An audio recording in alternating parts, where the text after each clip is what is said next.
And we're live. Hey, everybody. I haven't been live in a while. We did do a sort of stream for Star Wars a while ago, but yeah, haven't been live for a while. But I have been live, so I wanted to do a video, and I wanted to talk about something that I got. Obviously, Star Wars Celebration passed not too long ago. Also, today's Father's Day for those such as myself and my partner who have lost their dads or those father figure individuals in their life.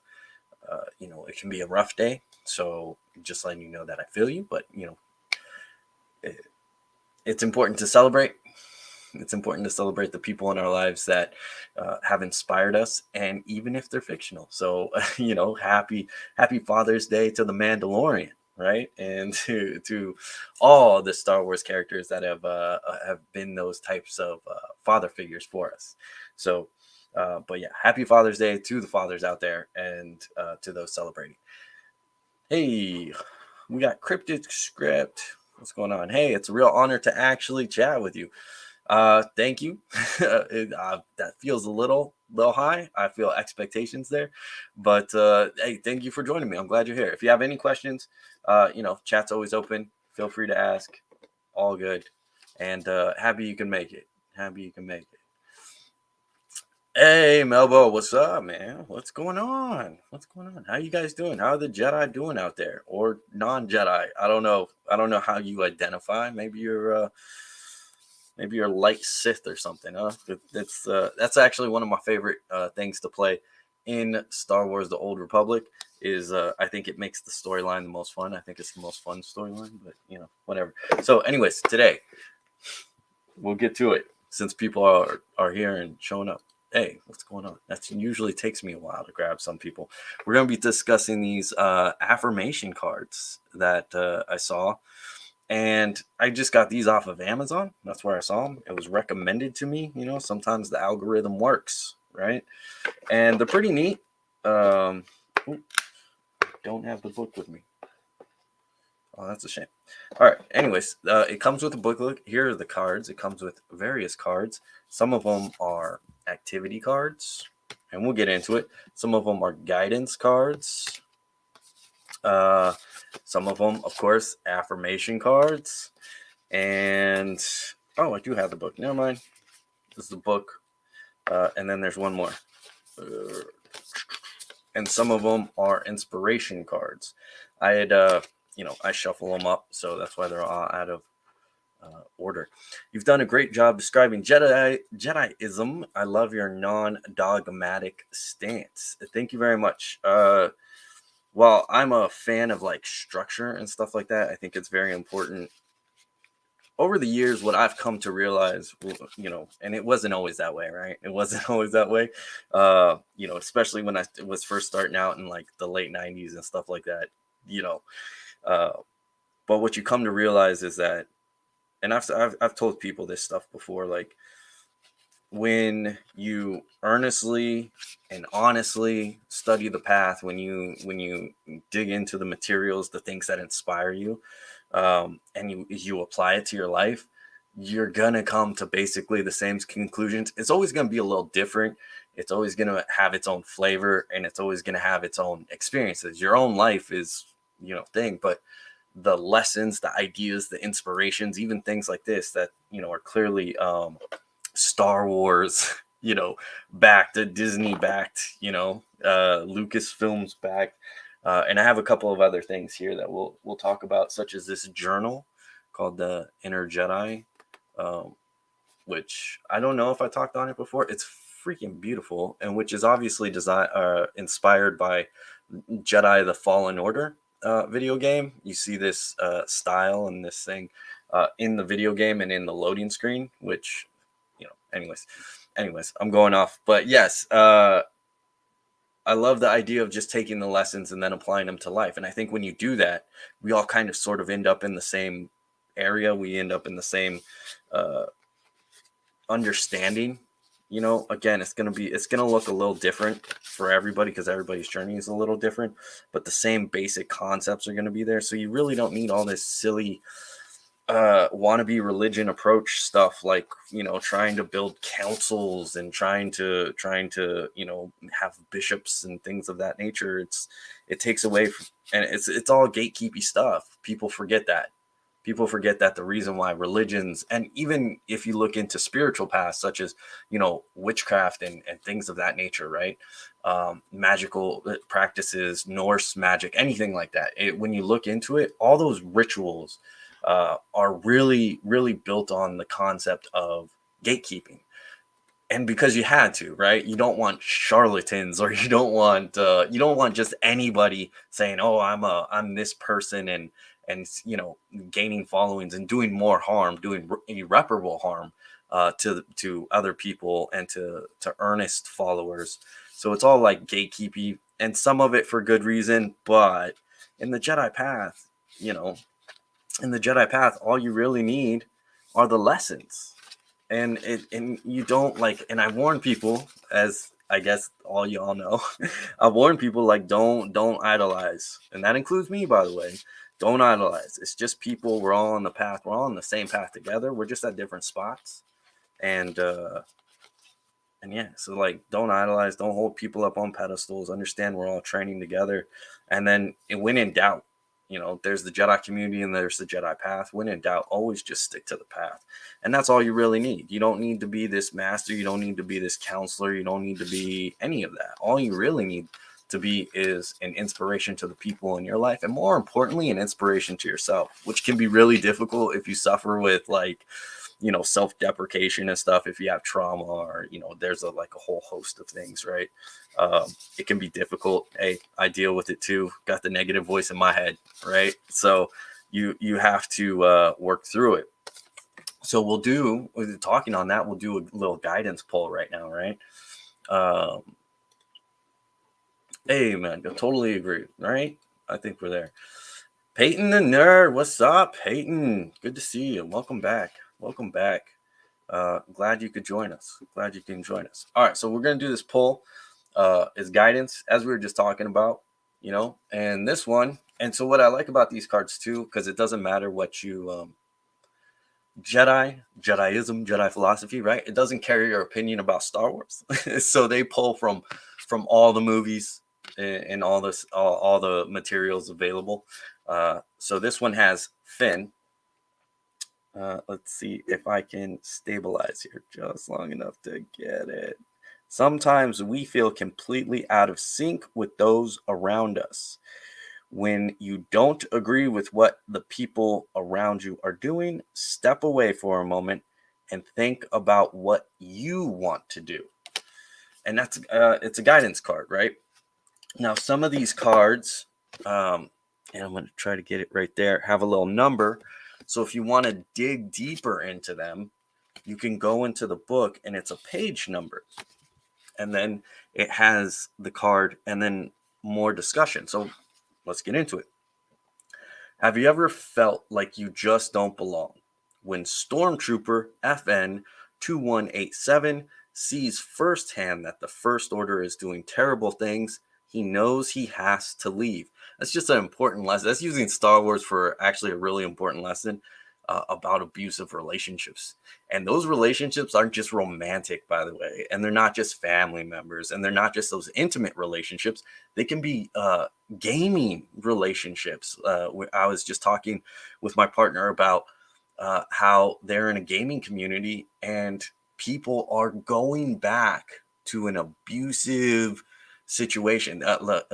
The people who run a game server are very it's their little kingdom. It's how they want to act. You'll see it in certain, or you used to see, I don't know these days, but like you used to see it in Jedi communities at certain Jedi websites. Like the people who run it, it's their little kingdom, right? It's their king of that little mountain.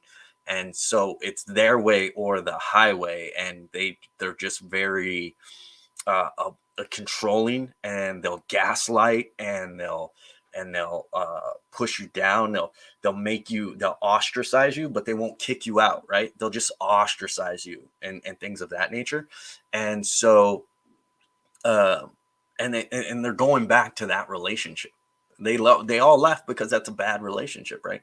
And then now some people are going back because they haven't really found a place to really dedicate themselves the way that they were dedicated to that previous place. And again, this happens in the Jedi community. You can finally see a Jedi site for what it was, and you find a new Jedi site, but it's just not as active. There's just not as many people there, and it feels like empty. You feel like, I don't know if I'm really moving forward, right? And that's why you have to stop looking at the community and start looking at the path a little bit. And again, that can feel lonely, right? You can feel like you're out of sync with those around you. Why is everybody else enjoying this thing and you're not, right? So knowing you have to leave, you have to recognize when you have to leave, when bad things are happening, poor leadership, things of that nature, abuse, gaslighting, all that stuff, gatekeeping, right? None of that is conducive to the spiritual path. None of that is conducive to your personal growth. So you have to really watch that stuff. All right, let's finish this, and then I'll get to you, Peyton. As Finn, he joins the resistance and fights to make the galaxy a better place for everyone. Have you ever gone along with the crowd and done something you knew was wrong?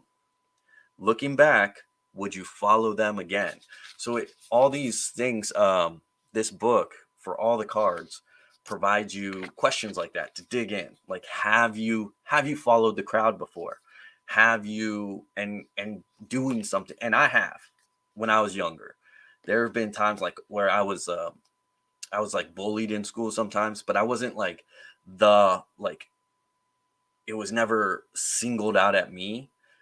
But it was enough, right? It was enough that when I was accepted and they bullied, and the group I was with bullied someone else while I didn't partake in it, I also stayed silent. I allowed it to happen because I was scared. I was worried that then it would be on me, right? But sometimes you have to take those stands. So when I was like younger, I was like junior high or something, there was times where I fell into that trap of following the crowd because it's scary not to, right? It's really scary not to.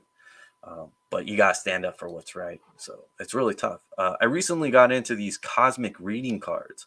They're a little bit similar to tarot cards, but it seems to fit with Jedi philosophy a lot. That's awesome. Yeah, like oracle cards and stuff like that. There's a cool little like magic shop we go to and stuff like that and we go there like almost once a week just to kind of like hang out, and we'll get like stuff like incense or something. But my partner picked up a oracle deck, and sometimes it's just good. It's a good mental exercise. It's a good way to like how are you filtering things. And that's the same way I kind of use these are great because you can just shuffle them, and as I said, you go through them, and we got a little guidance here. Like sometimes you feel out of sync, step away for a moment and think about what you want to do. Like, who do you want to be? What does Jedi philosophy say? And I think we have one here. Cryptic script comes in with, the code says there is no chaos, there is harmony. That seems to summarize the problem and solution we are talking about. Indeed, like it's an understanding that there's always an ebb and flow to everything, right? The only time we think things are out of order is usually because we can't see it. Like the spider's web can look chaotic unless you pull back and you see the totality of how everything is connected together. And we often don't get that opportunity. We're small, we're we're people, and so we don't really get that cosmic overview of how things really work, especially as when life gets busy and we don't see the behind the scenes of things. And it's important to realize there is no chaos, there's harmony. Like everything's ebbing and flowing as it should be.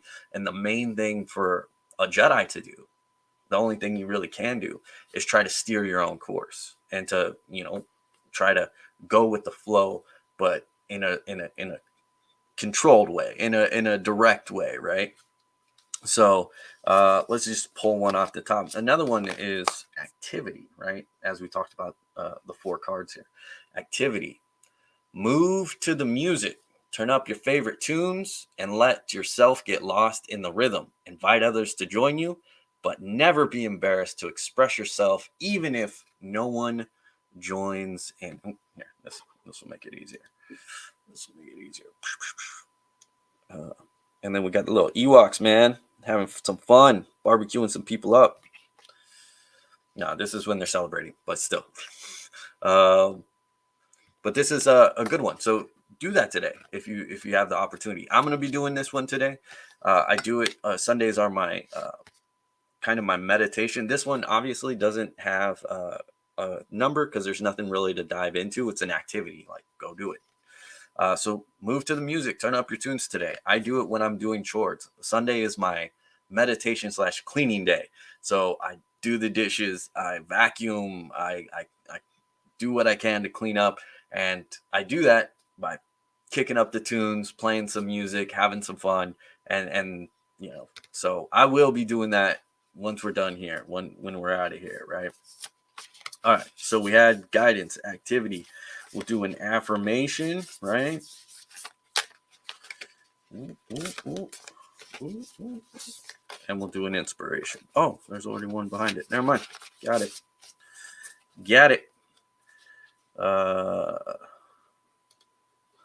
Sundays are also my cleaning day.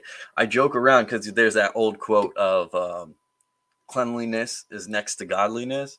And Sundays are for a lot of religions, especially Abrahamic faiths, are considered a holy day. And I'm like, cleanliness is next to godliness. It's just a good day to pick, It's just a good day to pick, man. In my opinion.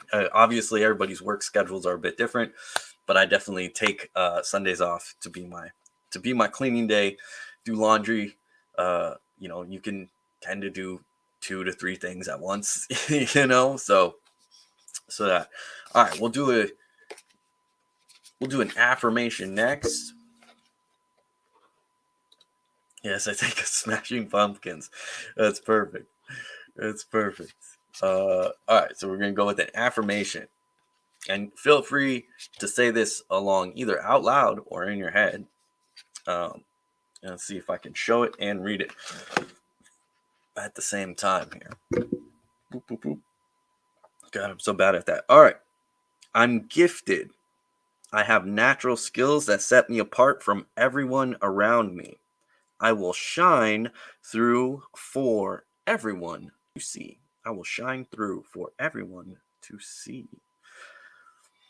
We're all gifted. I used to really not believe that about myself. But I like the term gifted and not talented, right? I feel those are two different things. We are all gifted. I myself have said I don't have a talent. Like, I'm not talented in anything. Anything that I've done has started out as hard work. There's been no innate talent to just about anything that I've done. Everything has been a beautiful disaster in the beginning, and then trying to build up from there, and learning from the mistakes and learning from the failures, and kind of getting to a certain point, right? So I don't think everyone has talent, but I do believe that everyone is gifted in their own way. And that it says, I have natural skills that set me apart from everyone around me. It seems a little hyperbolic, but again, affirmations tend to be. But it's important to recognize that you do have gifts, and that you are your own person. You are your own individual, and you bring something unique to the table. And you may not always know what that is, or see it, especially in a group of friends that maybe are very similar in mindset. But everyone has their own unique abilities and their own unique ways of contributing to their life and to their world, to the social circle around them, and such. So yeah, that one hit different. Yeah. I will shine through for everyone to see. And I think we do that more than we realize. We are seen a lot more than we realize. It's been a struggle for me throughout the Jedi community, because people have gotten mad at me for my stances and stuff, throughout the time. And I'm like, what does it matter? I'm just me. It doesn't matter what I say. It doesn't matter what I do. Right.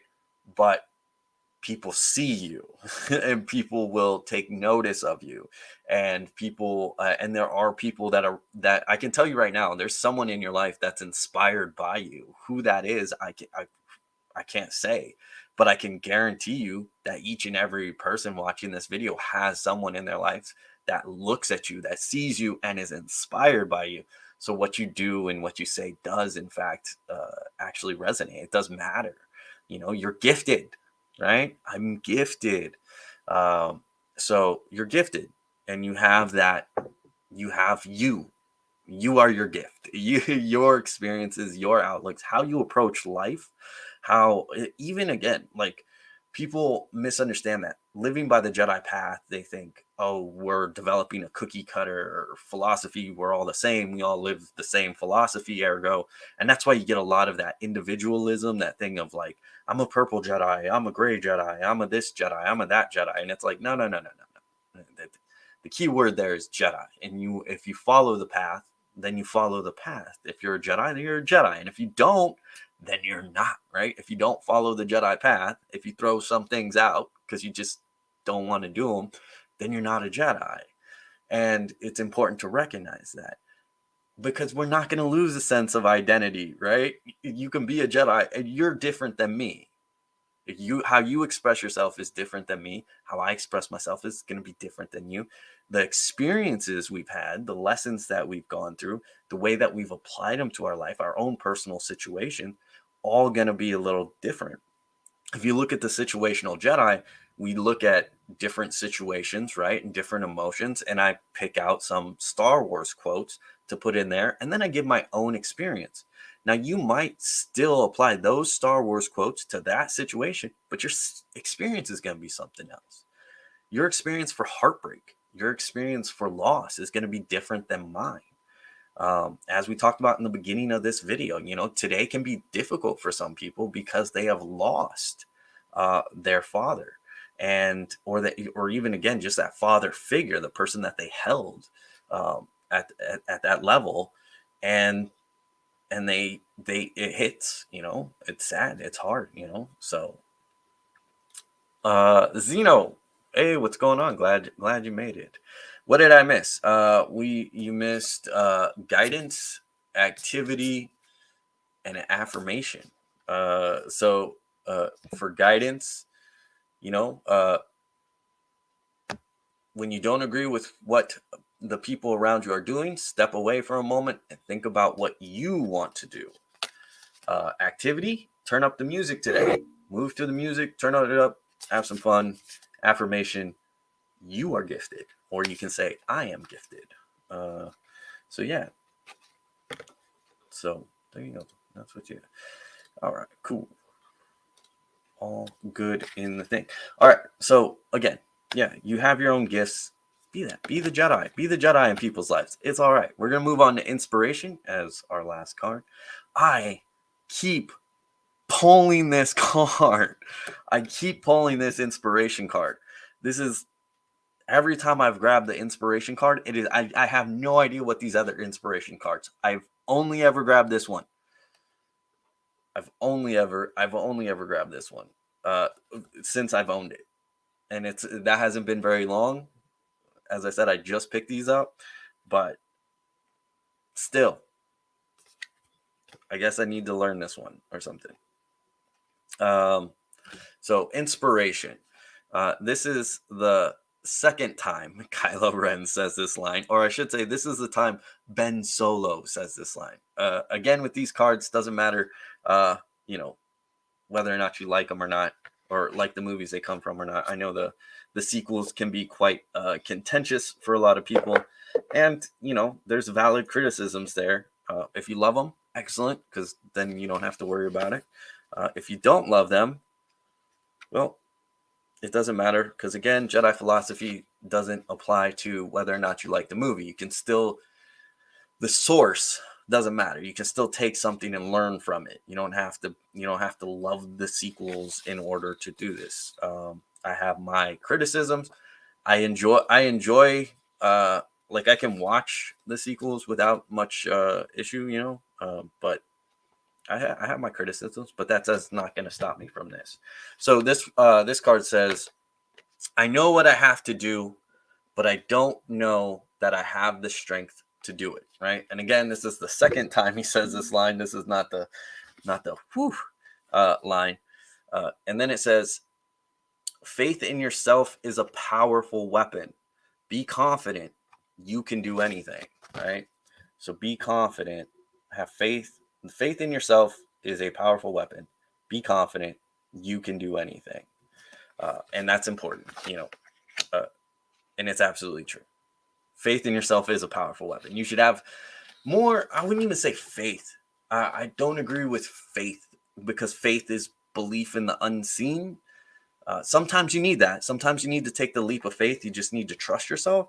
But I believe if you looked back through your life, if you look back through the things that you've been through, if you look back the training that you've gone through, if you look back the different experiences that you've gone through, and the fact that you're still here, like even in those bad moments, like you survived those. You had that innate ability, right? You survived those. Sometimes we probably wish we wouldn't have, but you did, and you've moved forward, and you've sought a way to move forward, and you've sought a way to overcome things, and you've struggled in times, and you've succeeded at times, and you failed at times, but you've still kept moving forward. And so it's important. It's not faith, right? It's not faith. It's an understanding of where you've been, what you've been through, and what you're capable of doing.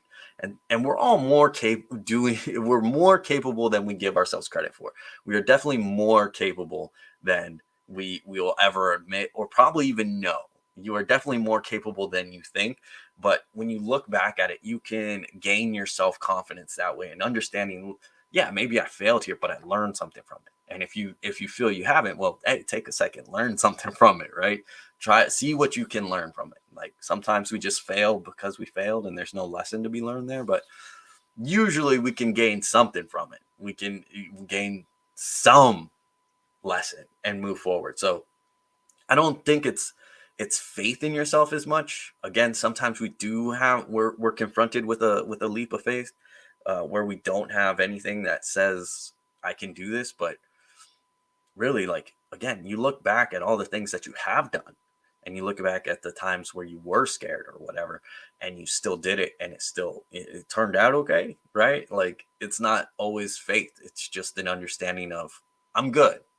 I'll survive this. Like, anyway, any direction this goes, I'm gonna survive this. It may be tough. It might, but I know I can get out of that. I know I've dug myself out before. It's not fun. I really hope that doesn't happen, because I'm not looking forward to it again. But I know I can, and that's confident. And when you be confident, you can do anything. Again, it's hyperbolic. It's a little hyperbolic there, but you can do most things. Anything might be a thing. Hey, base Jedi. So yeah. All right, hang on. Well, I see that there's stuff. If you say okay. Vardom 07. Am I supposed to say all of it? Am I supposed to say Vardom 07, or is it just Var or Dom or Vardom? Does it have like a pronunciation to it?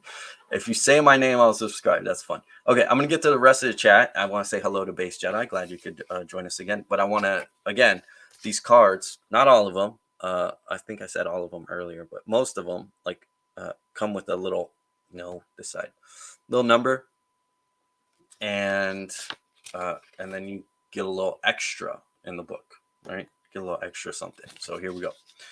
When we are facing our darkest moments, it can be hard to find the courage and willpower to turn things around. Even after Ben Solo realizes he needs to abandon his path as Kylo Ren, he questions whether he is strong enough to do what is right. Have you ever doubted your own strength? What can you do to remind yourself how powerful you are inside? So again, these things provide, abilities, reflection, stuff to dive into. And as I said, it's not always about faith. Sometimes you just need to remind yourself what it is that you've been through and what it is you're capable of doing. So you have that there. And then, all right, so that's the inspiration. I'm going to see about pulling another one here in a second, but I want to catch up on the chat. So we have Base Jedi. Hello. Glad you could join us, as always. I love Rey and The Rise of Skywalker. Some of the other movies have flaws without question. What's funny is I am almost nearly the opposite. I like the sequels in a ascending order. Like, I like Force Awakens more than The Last Jedi, and then The Rise of Skywalker. And majority of my problems come from The Rise of Skywalker, which is funny. I don't have an issue with Rey. I mean, I kind of do, but not with, like, obviously not with the actress, but with. I just felt like a lot of the characters could have had a better arc, and I think Rey could have been better. All of them, really. Could have been better characters. Well, what can you do? But I have, Rey's fine. I don't got nothing against Rey. I think my favorite character was probably, it's probably a tough one. I really liked Finn and Poe. I really did. Obviously the original characters will always be cool. You know who's probably my favorite character is the little droid from the Rise of Skywalker. I forget his name, Dio or something. Little green, little no thank you. I like that dude.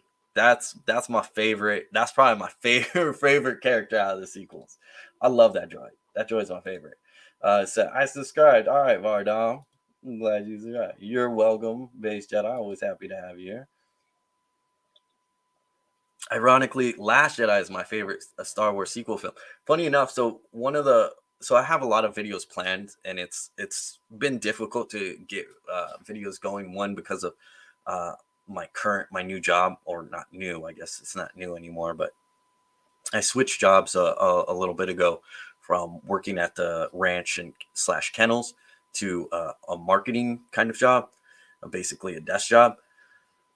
But the hours are different and stuff, so I haven't done that. But also at the same time, my partner moved in, and she's a streamer, and she plays, games and stuff like that. So and I'm used to having my own space where it's like, oh, I can just record whenever I want, right?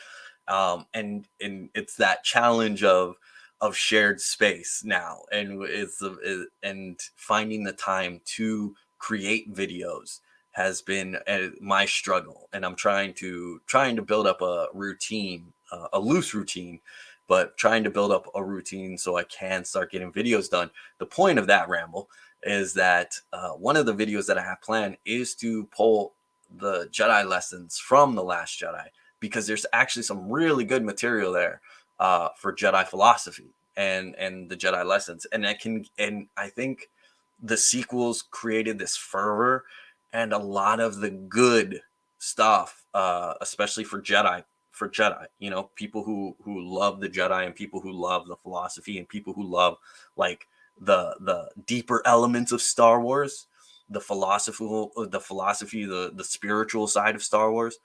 I think a lot of that got lost in the criticisms, and the love, and the fighting, and the defending, and the I hated this, and I loved that, and now we can't be friends kind of thing. It was ridiculous, right? Like, just how much, like, that caught. And still to this day, I had to kick someone off my Facebook page because they were still bashing The Last Jedi. And I'm like, it's been 5-6 years since it's been released.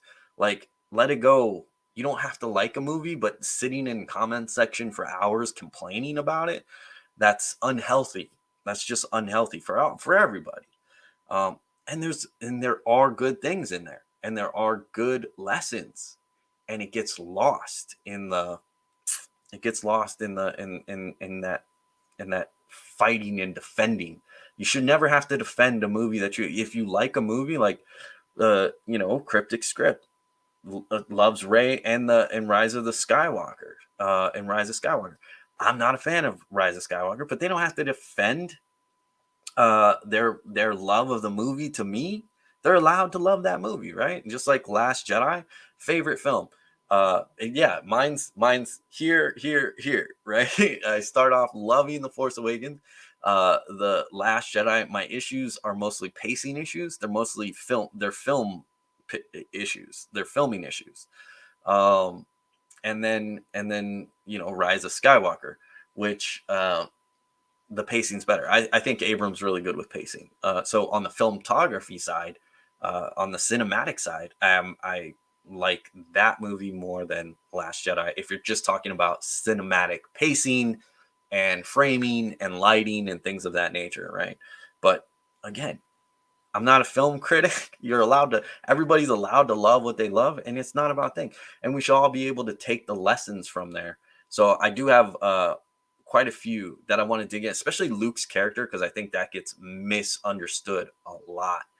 And again, I think people focused in on how Luke was portrayed in the beginning, and they miss his arc, and they miss how like the movie ends. Man, it's a beautiful. Like Luke does this wonderful. It has that, I don't want to say poetry to it, but it has that, where he's snarky, where he's like, what do you want? He's like, what do you expect me to do?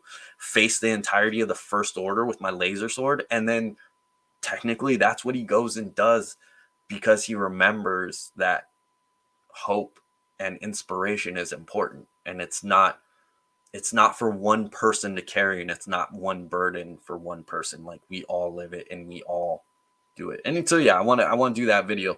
I still owe a video on attachments and all this other stuff, so we got to work down the list. I love Rey because she reminds me of Master Faye. It's fair reason. I mean, yeah. And look, again, you never have to defend here. Like you never have to defend. My issues with Rey are purely in the same issues. They're not the writing issues. You know what I mean? Like I just feel her character doesn't gain the arc she should. That doesn't make her a bad character, obviously. It just means I feel they could have arced her better and given her more, made her more inspirational than I feel that she was. But like again, other people have found her inspirational, so you know, that's all that matters. That's absolutely all that matters. Finn should have become a Jedi Knight. It was even confirmed that he's Force sensitive. So I really love Finn, and I felt they should have done that from the beginning. Because in the Force Awakens really, really, really sets home that, like, when you look at it, there's a lot there that really suggests that he is indeed, Force sensitive. And then the Last Jedi kind of just, that's not explored at all. And then of course Rise of Skywalker confirms he is indeed Force sensitive as such.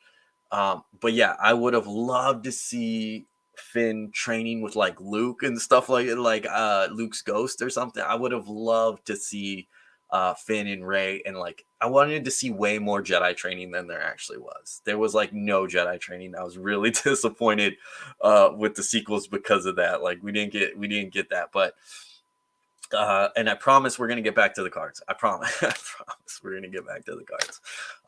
But we got sidetracked. But yeah, I agree. I would have loved to have seen it. I would have loved to see him train as a Jedi and inspire a Stormtrooper rebellion. I think that would have been like pretty cool. But again, there's only so much you can do. And here's my number one complaint for the sequels, and then we'll try to move on.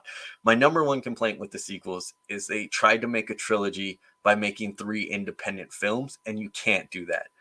George Lucas made his trilogies by having a vision that you need a singular vision when you start. You need to have your starting, middle, and end already done and planned out from the beginning.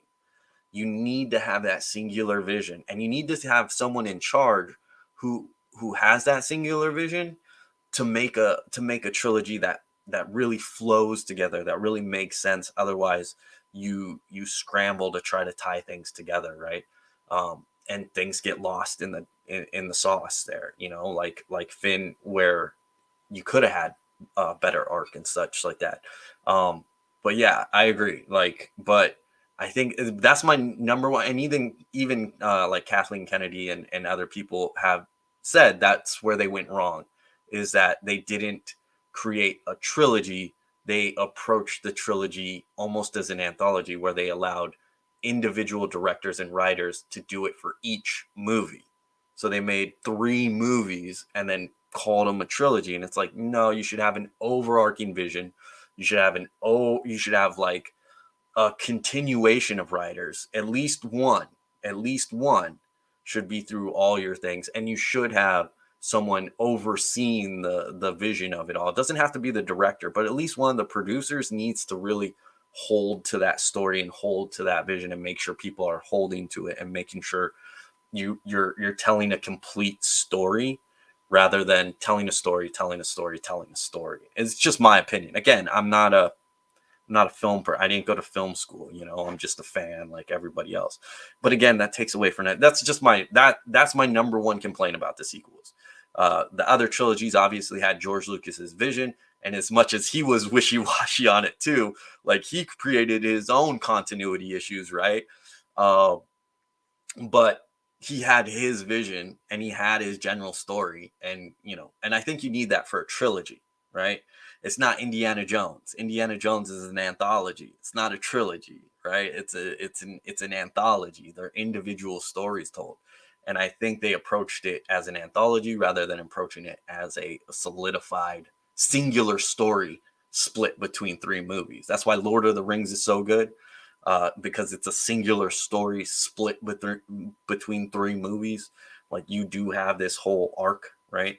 And I think you should do that, right? And again, Lord of the Rings obviously has its original vision. You have someone there doing that. So that's my only complaint, like outside of that. But again, has nothing to do with loving it or hating it or whatever. Everyone's allowed their opinion. I hope you'll find a decent schedule. Me too. I got a lot of videos that I need to do. I did put up a music video, but yeah, that was just a creative. I was just messing around with that stuff. All right, let me catch up on the chat here. We'll get back to the cards. Let me catch up on the chat. All right, what do we got? Is it true that Google is taking half the super chat money? I don't know, honestly. I really don't know. I haven't looked into it. I haven't looked at all into it. And I think, and then the few times that I got the super chat money, I don't remember. I know there's like a certain level to get paid out. So like you have to reach a certain dollar amount to get paid out. So money can sit there if you're not like one of the huge streamers that gets like people like always donating. And if you're not super active, right? Like someone, then yeah. So I don't know. I haven't actually looked into it, and I haven't had a payout of super chat money in a while. So if I get a payout of super chat money, and I don't see how I would, but if it happens, I'll try to keep that in mind and take a look at it. Honestly, I don't know. Usually the best way, if you're ever looking to donate to a content creator, is that's why they'll look at like Patreon, I guess, because they take a percentage, and they take like a fair percentage, right? It's like 3% or something like that, depending on your tier, what you do, what kind of stuff you create. But like usually creators will have like a PayPal or a Venmo or something like that, where you can like toss the creator like the money directly and not have to worry about it. And that's usually the best way to go. That's why you see a lot of creators, they'll have their PayPal in like the description or something. That is usually the best way. What is it? Buy a cup of coffee, Kofi. I hear that one's all right, but like same thing. Like the best way, if you can contact like a creator or something, the best way to do it is just to like direct PayPal. And then that way, like, you're like, cool, your money's going to the person you want to donate. Also like, so yeah, I don't know. But also like, if they have like, stuff you can buy, like merchandise or stuff, again, that's usually at a cost. Like the book, The Situational Jedi, will cost you, like if you bought it, like, oh, I want to support Opie and I'm going to buy his book. That's going to cost you, I think, like $12, $13, maybe 14, somewhere in there. And then I get like a few dollars from that, So there's always like a cost and a fee, because they do the printing, they do the binding, and then they do the shipping, right? So they take a good chunk of it. they take, and then they want their profit too, right? So like, Usually, if you want to support someone, usually direct PayPal is kind of the way to go. What's your favorite Star Wars film overall? Obviously, The Empire Strikes Back, because that's where you get the most Jedi training. Again, I like The Last Jedi because you get some Jedi training.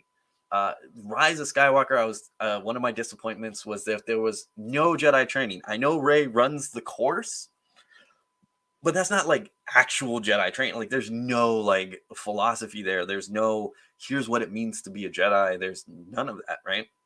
You get the one good line from Luke, which I enjoyed Ghost Luke, and I wanted more of it, right? Like I just wanted more. I'm one of those fans that was like, oh, uh, again, it doesn't take away from the movie, but I just wanted more. Like so, like Ghost Luke offers, he's like, it is the destiny of a Jedi to face fear because we all have our own fears, our fears of failure, our fears of being inadequate, our fears of being alone, our fears of being rejected, our fears of being ridiculed, our fear, like we all have fears. Like there's an innumerous amount of fears out there, right? And we all have them.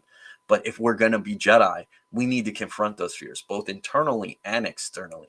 The fears of like what, even political fears, like what's a country turning into, where's it going, what does that mean for me, how am I going to survive in the world, like things of that nature. Like those fears are real too, and you have to address them. You have to confront those fears as a Jedi, and you have to find your way forward as a Jedi, right? So yeah.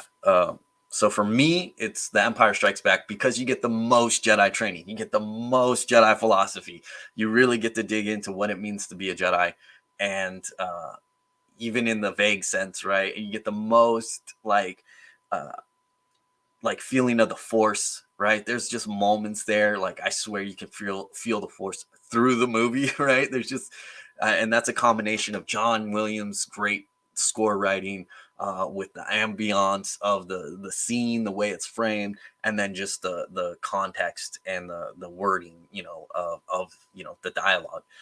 So George Lucas and all those things working together, really, to me, Empire Strikes Back. But again, because it's Jedi centric, so yeah, it's easy. You make a Star Wars movie that's all about Jedi training, and that's good Jedi training, then that's gonna probably be my favorite. If they would have done it in the sequels probably would have become my all-time favorite.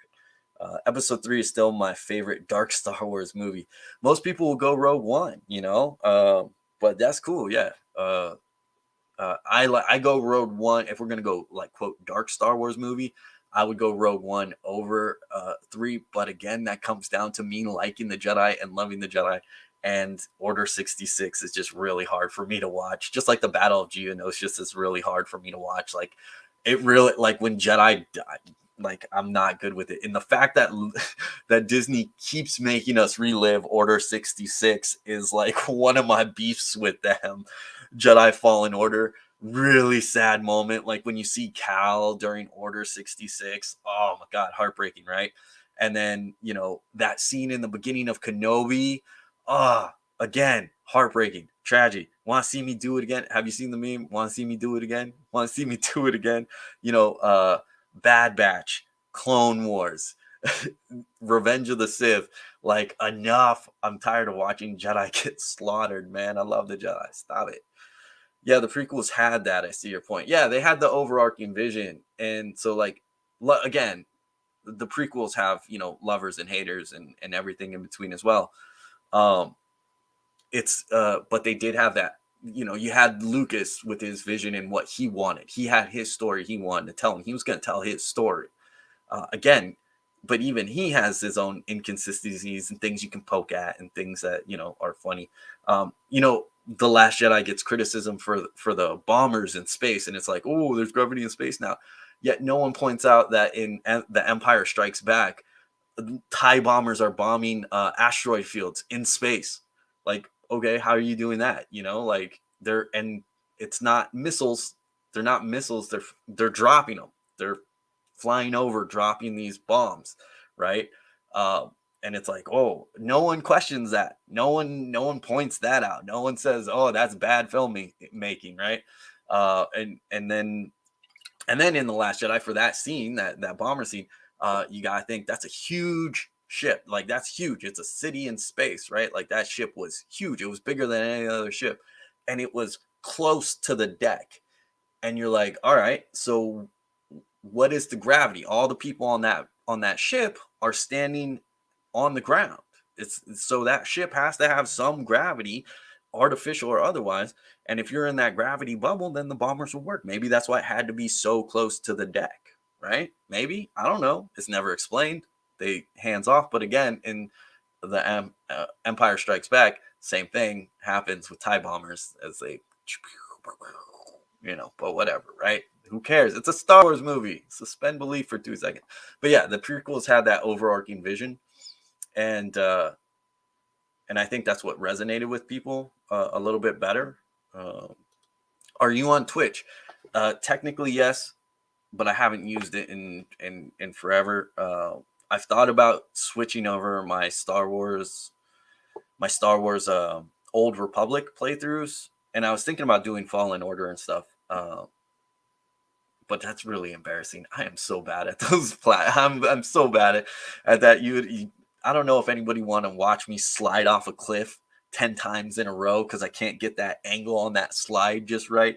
And there's one, if you play Fallen Order, you probably know which one I'm talking about. It's on Zepho, and you're just coming around and you have to slide, turn, jump, and grab a rope.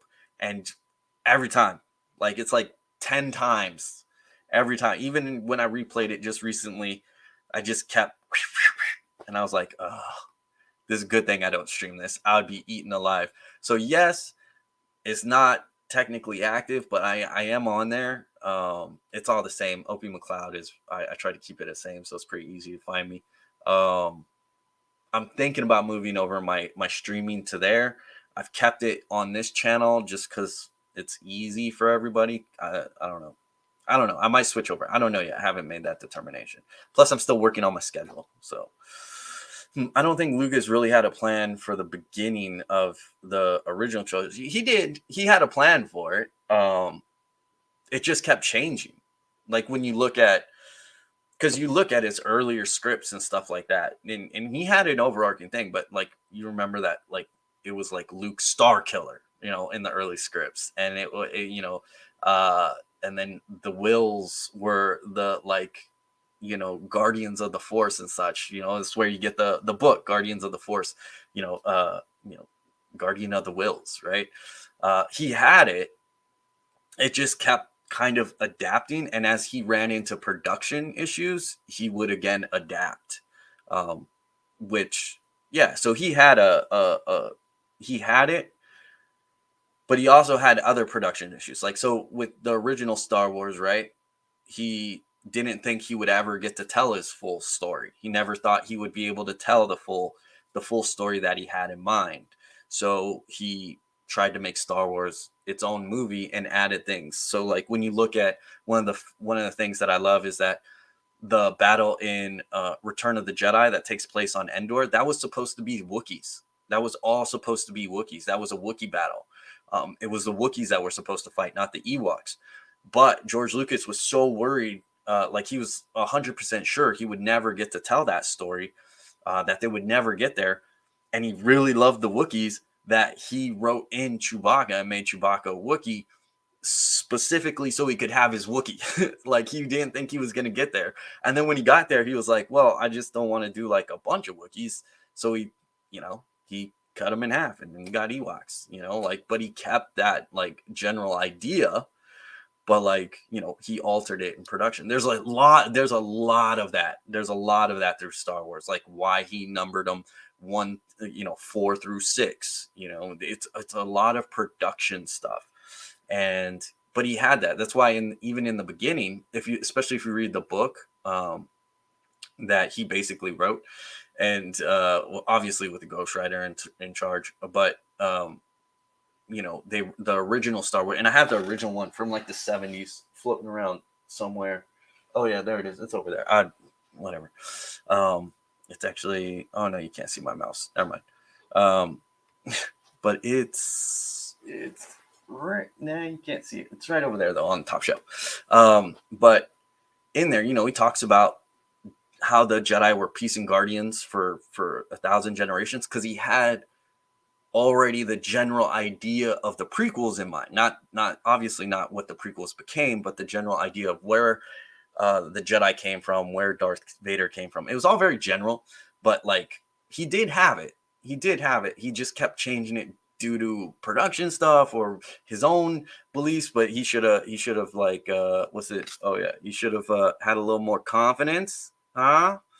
Should have had a little more faith in himself. I'm tired of pulling that card, by the way. The universe is really like the force is really telling me, like, I've pulled this card so many times. It's ridiculous. But yeah, he did in a sense. He just didn't think it was gonna happen. All right. Yeah, no, don't worry about typos. I do them all the time. I'm more upset about how they dealt with Master Skywalker by contrast. I love what the Book of Boba Fett did with them. What's funny is I think the Book of Boba Fett is setting up. Oops. Oh wow, I'm really behind on this chat. Woo!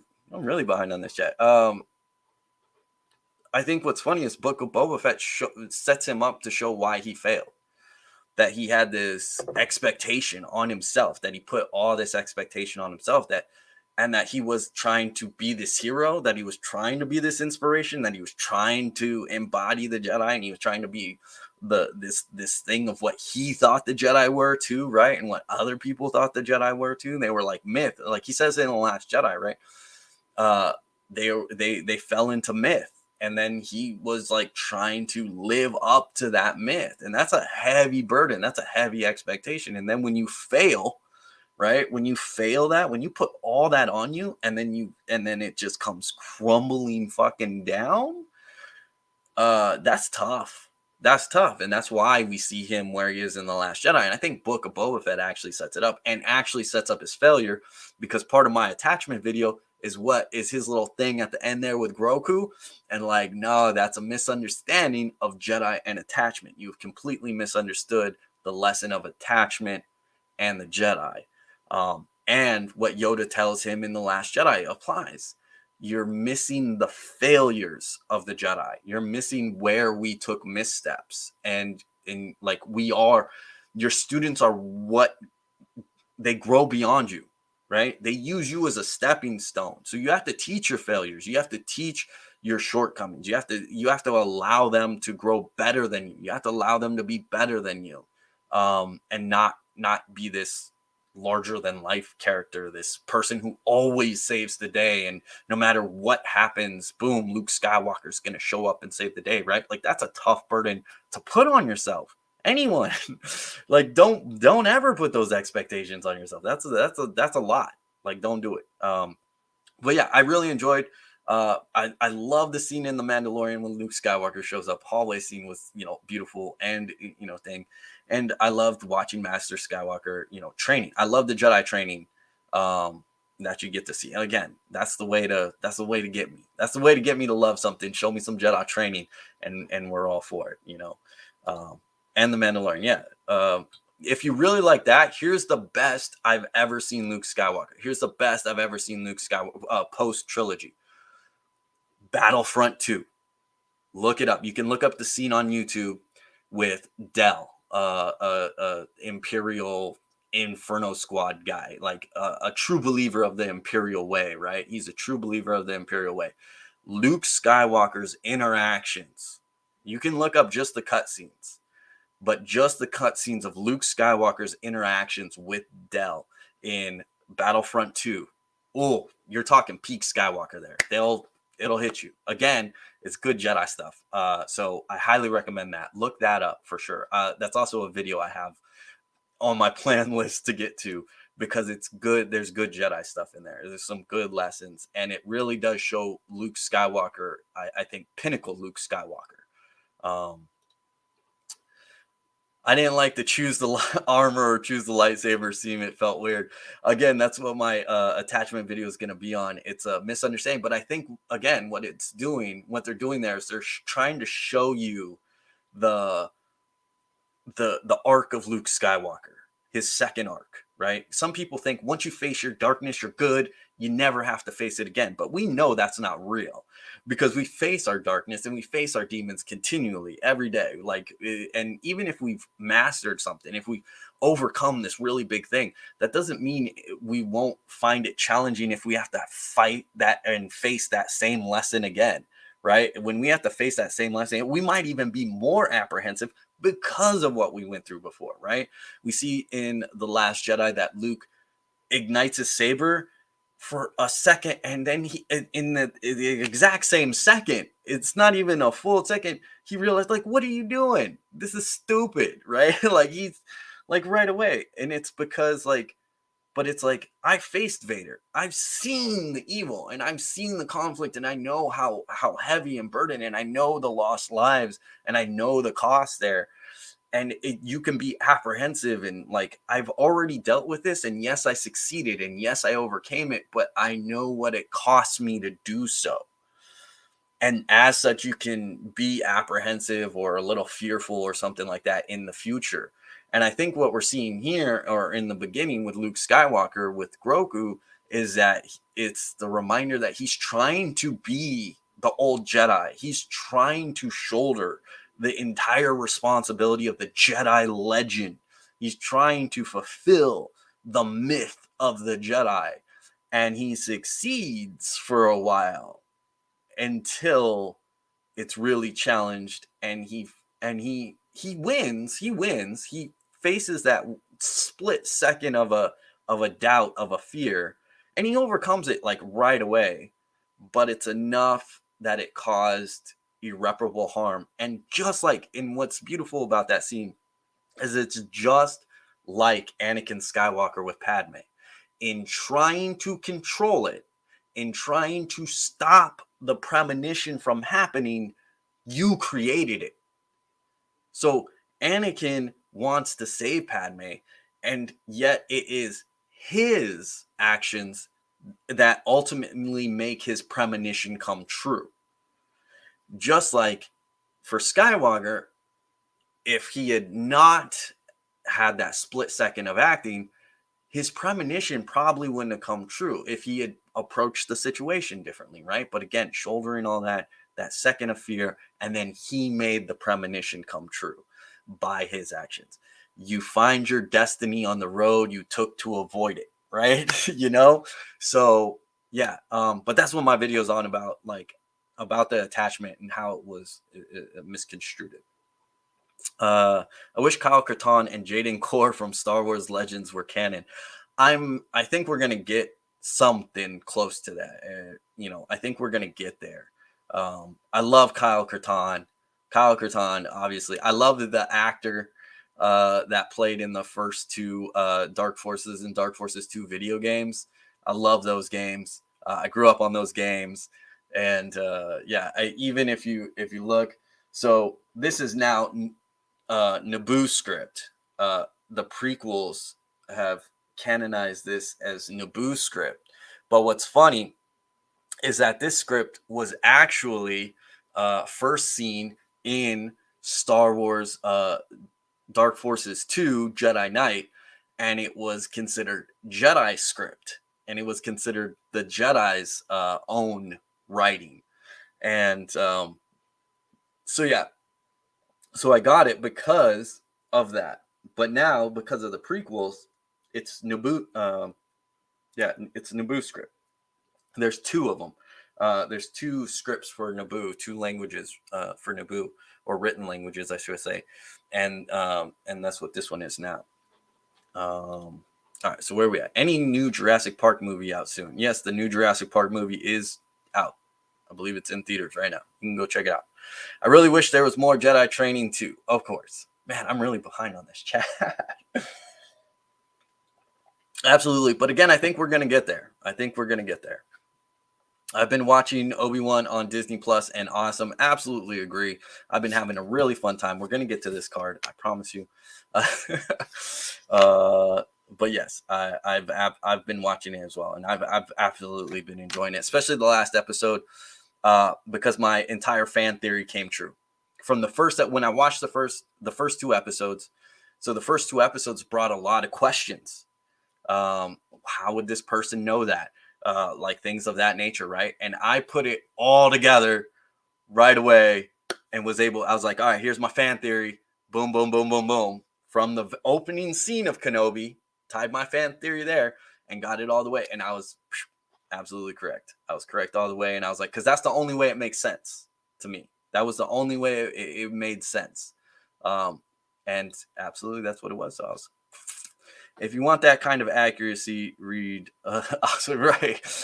If you want the space accuracy, we need to. I mean, yeah, suspend belief, man. Have fun with it. Like, who cares the physics of space bombs? I don't know. Some people really do. You know. Yes, Obi-Wan series is amazing. Absolutely agree. All right. I know I can't wait for the finale on Wednesday, right? Right? All right, cool. Yes, we're all in agreement here. If you do happen to switch over or pop over to Twitch, I'll be there. All right, cool. And I'll probably make an announcement here too, even if just the community post or whatever. So I've been thinking about it. I'm really trying to work out a schedule where I can do everything that I want to do. I'm working on a pretty big project right now, and if I can even get it off just a little bit off the ground, if we could get moving in that, I think this channel might like blow up. So here's hoping. I don't know, but I gotta work on this. I gotta work on this. That's why I keep pulling this card, I guess, because I do doubt. I do have my doubts, So, I've also been watching Obi-Wan with the kids, but they're enjoying it a bit more than me. I mean, that's always great though. The next generation of Jedi, right? That's always good. That's always good. My favorite Star Wars order joke is, why did the movies come out? Because Yoda was in charge of scheduling. I was, absolutely. I love that one as well. Yeah, that's good stuff. I played that part of the game, right, with Luke Skywalker, right? Like, to me, it's peak Skywalker. To me, it shows the beauty of the Jedi and of the Jedi philosophy and of who Skywalker was, like who he really is fundamentally as a person. Like, why'd you help me? Because you asked, right? And then, like, as it ends, why would I let you do that? Because I asked. Like, it's really great. I thought about playing it. It's funny enough to tie it in. I thought about playing it on Twitch, but again, I'm just horribly bad at these games, and I don't know if my ego can take it, man. All these future video ideas sound fire. Look forward to you putting them out. Like, thank you. Yeah, I got a list of them, and I really like. And there's a couple videos on this channel. I think they're probably in the Star Wars inspired playlist, where we take the movie and we kind of like take the idea or the Jedi lesson out of it and then approach it. And I try to keep it short, like within 5 to 10 minutes, and then use the scenes from the movie and kind of like, all right, here's where it fits with Jedi philosophy, real life Jedi philosophy. Because remember, we're talking about Star Wars, and Star Wars to real life obviously has a bit of a transition, as we talk about with gravity. It has a bit of a transition, right? So but that even applies to the philosophy. And what we have to do is apply the APBP test. And obviously, people who have read the Situational Jedi know what that is. And that's applicable, practical, beneficial, and positive. If it's those 4 things, if we can apply it and it's practical to our lives and it's beneficial to our lives and it leaves a positive impact in our lives, then that passes Jedi philosophy. Then we can apply it to our lives. Then we can say, this is Jedi philosophy. This is Star Wars Jedi philosophy, and this is real life Jedi philosophy. And the APBP test is what we apply there to make sure that we're living a grounded Jedi philosophy that we can actually live by, and we could take the good and such. Which is why, like, books like these are fun. If you haven't picked these up, I highly recommend. I highly recommend them. I'm not sure I recommend them over the Situational Jedi if you're like, I'm on a budget, but I do recommend these books. If you take these books along with the Jedi Mind book and the Inner Jedi Journal, along with these affirmations, like if you're a Star Wars fan and you want to be a Jedi, if you're a Star Wars fan and you want to be a Jedi, those things right there, they'll work for you. Now, personally, again, I add in the situational Jedi because I think that's important as well.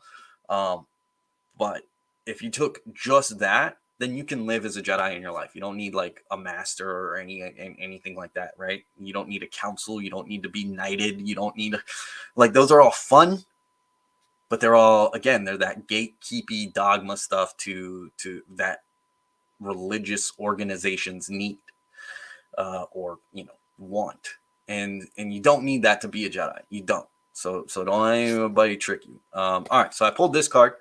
Let's catch up. I do have a okay. So yes, that was an agreement to Luke Skywalker, right? Okay. I do have a Twitch account, but my channel isn't popular. Throw up the link or say what is your channel name, man? Like, I'm sure me and some other people will at least subscribe. I might not get to watching. I rarely watch. I just don't use Twitch like even as a viewer. Again, but that comes down to time and schedule. I would more if I could, but yeah, it just comes down to time. I just don't have the time to really do it. So yeah, offer it up. Okay, let me do this real quick. Howdy, good to see you back doing live feeds. Hey, John Smith, thank you for joining us. And yeah, I'm trying to get back into it. Life has been hectic. I'm trying to work on that schedule. But all right, so we're gonna pull a different inspiration card because I'm tired of pulling the same card over and over and over again. And the universe, the force, the flow, the Zoe, whatever you want to call it, keeps telling me that I need to be more confident and I need to have faith in myself. I get it. All right. I'm working on it. I did for fun, I did a tarot reading with the magical shop that I go to. And they were like, yeah, you got to stop running away from your ego. Like, you have this idea that ego is a bad thing, but it can only, like, there's a cutoff there. You need to, take some, things for yourself. And I'm like, man, attacked. I get it, universe. All right. The force is coming at me. All right. So we have new inspiration card. So here we go. It's Han Solo. Let's keep a little optimism here, huh? This is a good one too. Let's keep a little optimism. Sometimes all it takes to get through a challenging situation is a positive outlook and faith in yourself. This actually ties into what we've been pulling this entire time. This pulls in, the force is still with us. This ties into exactly what we've been talking about, having faith in yourself and keeping a positive outlook. Yeah. One of my other favorite lines, happy beeps here, buddy. Happy beeps. Oh, so wait, that one again has a number, a page number. So let's look into it. Oop, passed it. Han Solo may not always be one to look on the bright side, but he knows when his friend Luke Skywalker needs some well-timed words of encouragement. Are you someone who tries to stay positive? If not, what can you do to change that? How can you inspire others to do the same? I'm not one who always looks at the positive. I like to be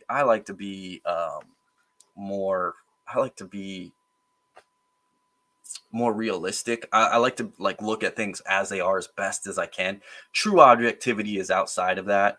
All right, let me get to this because Meg, thank you for joining us again. Always great to see you. thank you for the super sticker. I really appreciate it, man. It's and to be clear, if I ever say man and that offends anybody here, it's not meant to be a gender thing. It's kind of how I use dude and stuff like that, just to be clear. But if you're allowed to correct me at any time, or if you like, hey, I will do my best. It's more of just a habit. It's more of just that I use dude, man, dude, guy. I just, you can feel free to correct me on that stuff. Again, it's just a habit. All right, let's go back to here. But yeah, that ties into the optimism. Keep a little optimism here. That ties into it. All right, to me, Star Wars, the Sith, the Jedi, the Mandalorians are a mythos for exploring our humanity. Absolutely, absolutely. And the various philosophies we get there, like I've talked about with Zoism, is that like it's about cultural exploration, right? And it's about how we're all looking at the same thing through a different lens, through our own cultural lens. And when we look at that spirituality or the meaning of the universe or our own humanity and our own philosophies, our own minds, or how we tie into the world, we're looking through it through our cultural lens. And I believe that applies to the fictional world of Star Wars as much as our own, and that Star Wars does that as well. Star Wars is exploring the same topic but through different cultural lenses, and we get to explore that and such, and then we get to explore it ourselves. So I absolutely agree with that. If I struggle with that, hey, let's keep a little optimism here, huh? Yeah, I mean, it can actually be a struggle. So absolutely, you know, it can be tough. But and as I say, I like to keep things real. But it's good to like in the situational Jedi, I say the difference between anxiety and excitement, or fear and excitement, is the perceived or the imagined outcome. When your imagined outcome is positive, something that you're looking forward to, something that you want to happen, you tend to be excited about it. But it's the same thing. It's the same coin. It's the same uncertainty, right? And it's the same energy. It's the same chemicals going through your brain. Um, but your imagined outcome is a positive one. Where anxiety, your imagined outcome, or your fear, your imagined outcome is a negative one. It's a scary one. It's all these things that could go wrong, right? So it can be a struggle to really like look at things and be kind of objective about them and allow. And that's why Jedi philosophy really digs into allow things to play out. There is no chaos, there is harmony kind of things. You got to allow things to play out, and you got to kind of trust in yourself. You have to trust in yourself, what you've been through, the lessons you learn, your own training, where you're at. You have to trust in yourself, your social circle, the people you surrounded yourself with. You have to trust those things. You have to trust yourself, and then you got to trust the universe. You got to trust that force. You got to trust that Zoe, that flow, whatever you want to call it, right? You have to trust the universe. You got to trust yourself, trust the universe, and move forward. And then that way, that can kind of like alleviate both the excitement and the thing, because you're like, whatever happens, whatever the outcome is, good, bad, positive, all the middle things, the millions of middle things in between those, it's fine. And you're going to be okay in the end, right? And you're going to have this experience, and you're going to have this story, and you're going to learn something from it. So yeah, it's better to, when you trust in yourself and to focus on the moment, right? Don't center on your anxieties, Obi-Wan. Keep your concentration here and now where it belongs. You can then approach that situation and allow it to unfold, allow it to think, allow it to, whatever happens kind of mentality, but at the same time directing it, because you have faith in yourself. You're gonna direct it a bit, and you're gonna try to keep that positive outlook. Like, all right, we're hitting some struggles here, or we're hitting some speed bumps, but we're still moving in this direction, right? So absolutely, I struggle with it too, but it's important, especially with my current project that I'm yeah. I don't have any videos on my Twitch or anything, just empty. Well, if you ever start it up, hey, and I'm with you. I have like 2 videos on there. Again, I kept most of my stuff on my YouTube channel, but I might move my gaming stuff over to there. The universe just said the same thing to you, right? It just came back, man. These cards are the same. These cards are the same. They're the same message, faith in yourself is a powerful weapon. Be confident. You can do anything. All it takes to get through a challenging situation is a positive outlook and faith in yourself. Telling you, it matches up with what we've already been going through on these cards. I love these cards. I'm telling you, these are great. If you could pick them up, they're fun. If you have kids, it might be a fun thing to do that. Or in other words, have confidence in yourself. The force is very consistent. Absolutely, have confidence where you've been through. We talked about that. Like where you've been through, what you've gone through. That all should. It's not so much it's not a leap of faith. It's a knowledge of who you are, what you've been through, what you're capable of, and things like that. And hello from Germany, right? Yeah, because you did that. So yes, absolutely. Always happy to see you.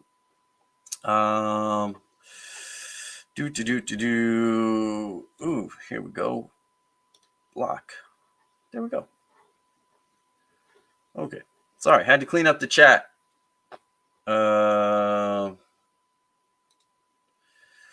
Yeah,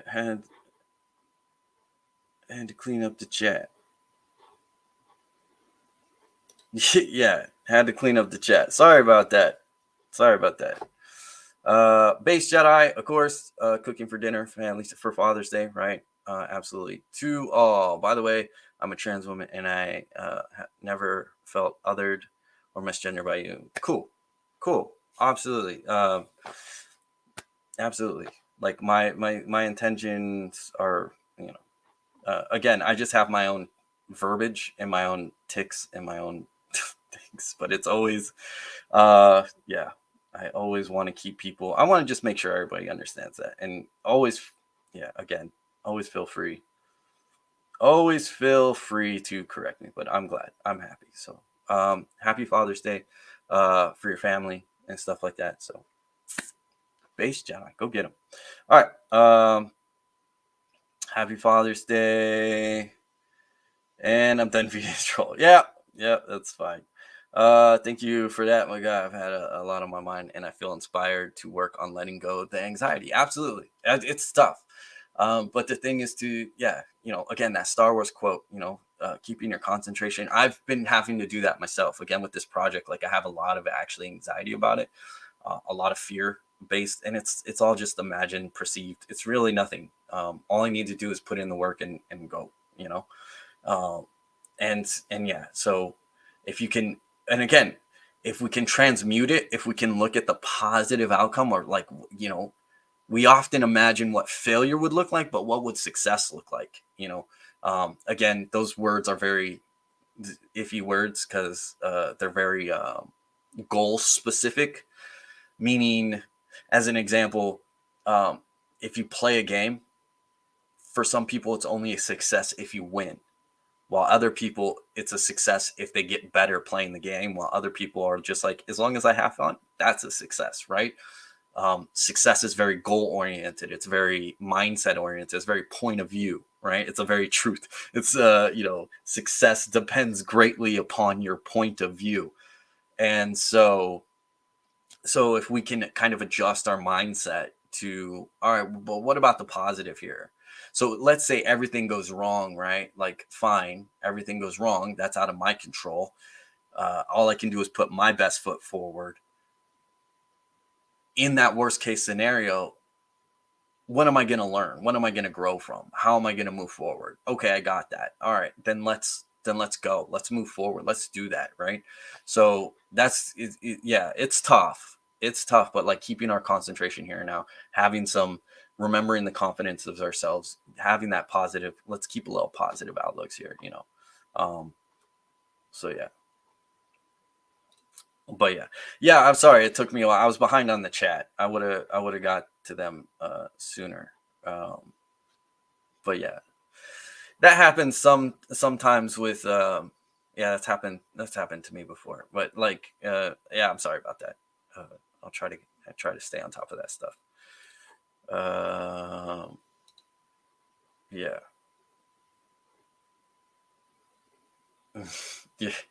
Yeah, never be afraid of like who you are and what you are. No, trolls tries to use weaknesses. It's an attention thing, obviously, but there's a whole psychology to it. But like, that's why I just go with remove. No need to give attention. But for ourselves, it's important we know who we are. So never worry about what someone tells you are. Someone could say all sorts of mean things about you, but know who you are. Know who you are. If you have that self-assurance, that's where self-assurance and stuff comes from. If you're good with you, if you know you, that's part of Jedi training, right? Is to really look into yourself and really dig into the self and really confront the self. when you know that, no one can use it against you, whether truth or lies. No one can use it against you. If you know your faults, if you know where you failed, no one can use that against you. If you know your strengths, if you know your thing, and if you know your identity, right? Know your identity, whether that, and it doesn't matter like your sexual orientation, your religious beliefs, any of that. None of that matters, right? But it's important for you, for your own identity, for to know who you are. And because then none of it can ever be used against you. Someone can call you something you're not, and you're gonna be like, okay, sure. Yeah, I'm not gay, or homosexual, or whatever word you want to use. I fall to demisexual, even probably even closer to asexual. But growing up, I was always called gay. Like, not in, I mean, obviously in mean ways, but like not in mean ways where people just literally thought I was gay. Like they just, that's what they're like, oh yeah, dude's gay. I've had gay people with excellent gaydar, tell me that I am gay. Like they're like, oh yeah, you are. Don't worry about it. And it's like, no one can tell you who you are. No one can tell you who you are. And yeah, so like I wasn't. I'm not. But even to this day, it even happened just recently where someone was like, "Oh yeah, that's what I thought you were," and it's like, whatever. Like it doesn't bother me. It does, because who cares? What does it mean? Who cares who you sleep with, right? But it also is a question of, do you know who you are? And if you know who you are, and if you know what defines you, then any outside opinion no longer matters, and that applies to everything. Jedi, religion, sexual orientation, gender identity, all of it doesn't matter. Know what you believe, know what you feel, know what you are, know what what your outlook is, and you're good. And no one can ever use it against you. And that's why in Jedi training, we dig into the self. It's important to know the self. It's why we do what is often called shadow work. Because you got to dig into your own traumas. You got to dig into yourself, and you got to make sure that you're in a good spot and that you're in a good place. Because then no one can take that from you, right? No one can take that from you. I just realized I can listen while I cook.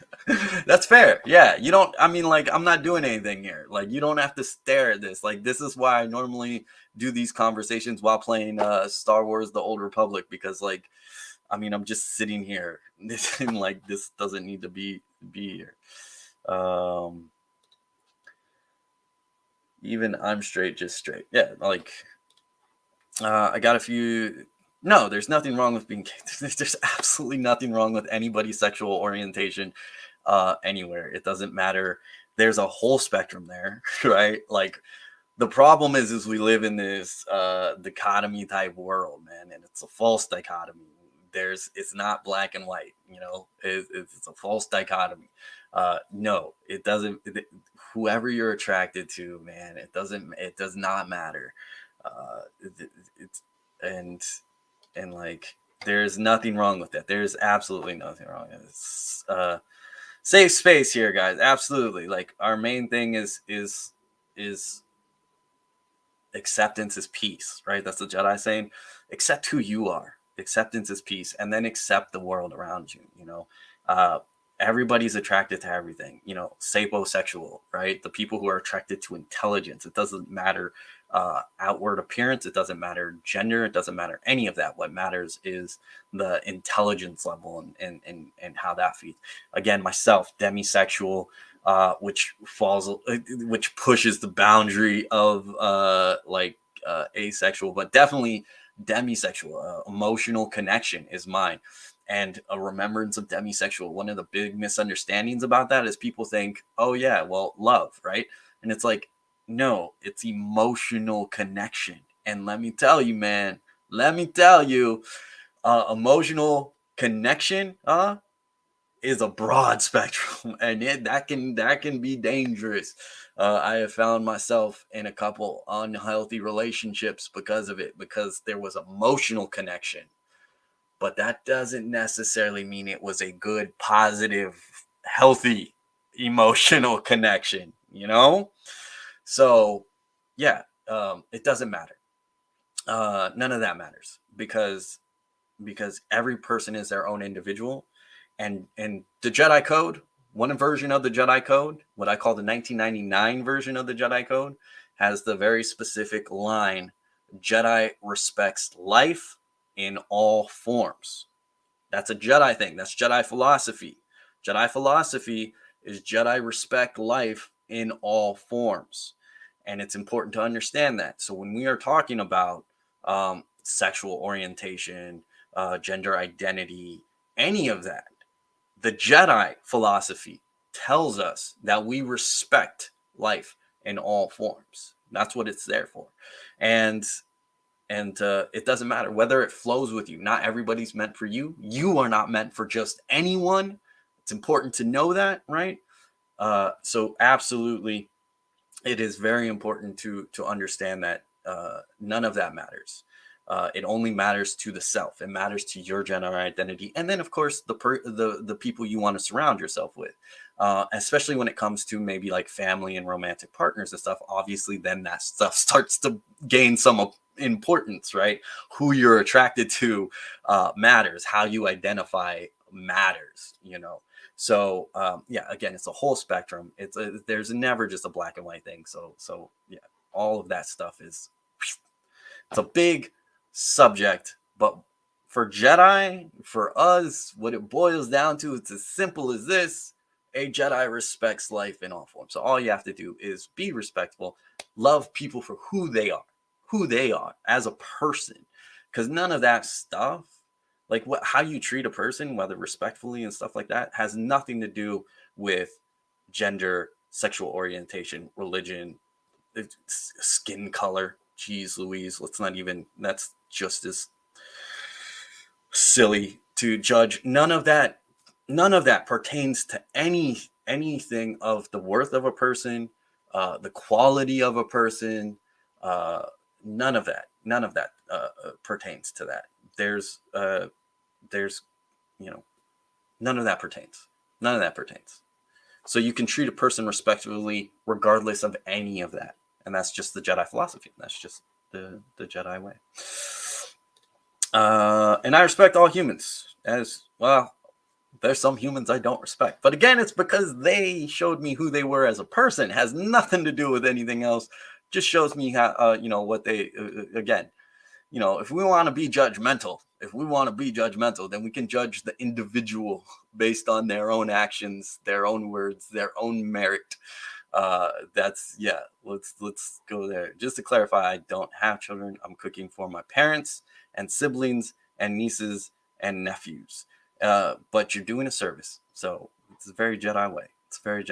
But that's good. Cooking for the parents. That's why I said, yeah. But good. Happy Father's Day to those that are celebrating. What's on the menu? Catching up on the chat. Forgive me. Slow here. The flag is not important for me, but we have Pride Month in Europe. Yeah, I think it's Pride Month. I don't know. Is Pride Month international or national? I know here right now it's Pride Month. So I define people as human beings and therefore are entitled to love, dignity, and basic respect until they show you otherwise. That's my addendum there. Until they show you otherwise. I know there is a complicated psychology around trolling, but I've always seen it as laziness. That's I agree. If you're spending your time doing good stuff, you don't have time to worry. Oh, that's a great one. If you spend your time doing good stuff, you don't have time to worry about that other stuff. Absolutely. I find trolling to be pretty lazy too, just because it's always low hanging fruit. It doesn't have any, like, I don't think I've ever seen like a troll that was like just like where you're like, whoo, look at that, look at their psychology, look at their brains, like look at it. It's always low hanging elementary school level stuff. So I agree with that essentially. But yeah, there's a whole complicated psychology there and various triggers and things of that nature, and things that like patterns of being like learned behavior and things of that nature. It's very complicated, but yeah. We are all cool like Fonzie. Hey, yeah. Yeah, we're all good. My emotions are well, trying to keep an open mind. Emotions are, a got the cool. Um, yeah, and like, no, it doesn't. Like, again, Jedi philosophy. All you have to worry about is the individual. You don't have to worry who a person sleeps with is really none of your business, right? Like, not you specifically. I'm talking in a general you sense, right? For all of us. The only time that really starts becoming our business is if we're seeking a romantic partnership with a specific individual, and in that case, then we need to know if we fit their bracket. The important thing to remember, and I said it once, and I'll say it a million times, is you are not meant for just anyone, and not just anyone is meant for you. There's going to be people that you like, people you respect, people you even maybe feel like a deeper connection, even love, with, that just are not meant for you. Like, you guys are just not compatible in whatever way, or they're just not healthy for you, or maybe you're not healthy for them. Who knows, And you have to be willing to accept those. And that can do with sexual orientation. Like, maybe there's someone you really dig, you're really into, you find them, physically attractive as well as emotionally and mentally stimulating, and all of it, and you can have a super crush on them.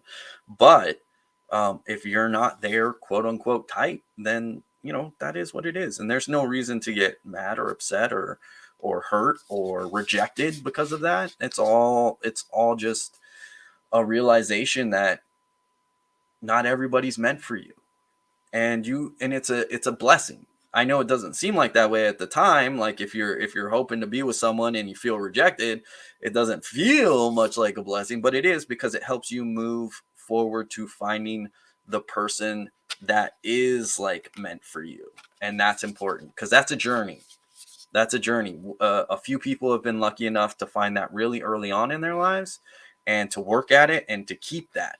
And because all relationships will work, by the way.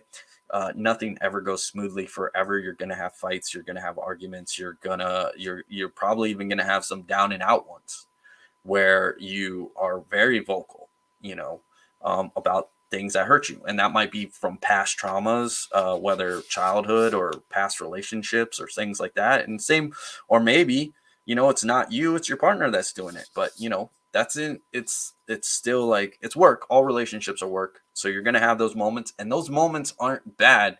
What they're meant for is for you to grow from, to talk to each other, to learn each other's perspectives, and to grow, if it flows with you. If it doesn't, if you guys talk about it and you're saying, this is what, if your partner's like, this is what I need, and you can't deliver on that, again, not everybody is meant for everybody, and sometimes you have to let that go. Sometimes you have to move on and be like, I don't know if we're compatible then. And and that's where gender identity and sexual orientation can come into play too. If you want to be with someone and they're like, yeah, no, I'm a sapiosexual, and you're like, are you saying I'm not smart enough? Like, like, woof. I mean, you could work on that. At least you got a chance there. Like, but if someone's like, oh, you're like, oh, I really have a crush on you, and that person's like, oh, yeah, you're not my type, unfortunately. And I don't mean that in any sort of bad way. I just mean that, uh, you know, I prefer a different person than you, a different gender than you, or something like that. Um, and that's fine. Again, it allows you to seek out your things. So don't worry about like working through it and stuff like that, and having questions and keeping an open mind. You don't have to follow things. You don't have to. Being and here's a major thing that I think people forget: being an ally is mostly about shutting up and just supporting the people that need support. It's not about standing in the front and trying to like speak for them or anything like that, or speak up for people. It's about standing behind them and supporting them and allowing them their voice, for them to tell their story, and being the support. It's like being the support at a marathon.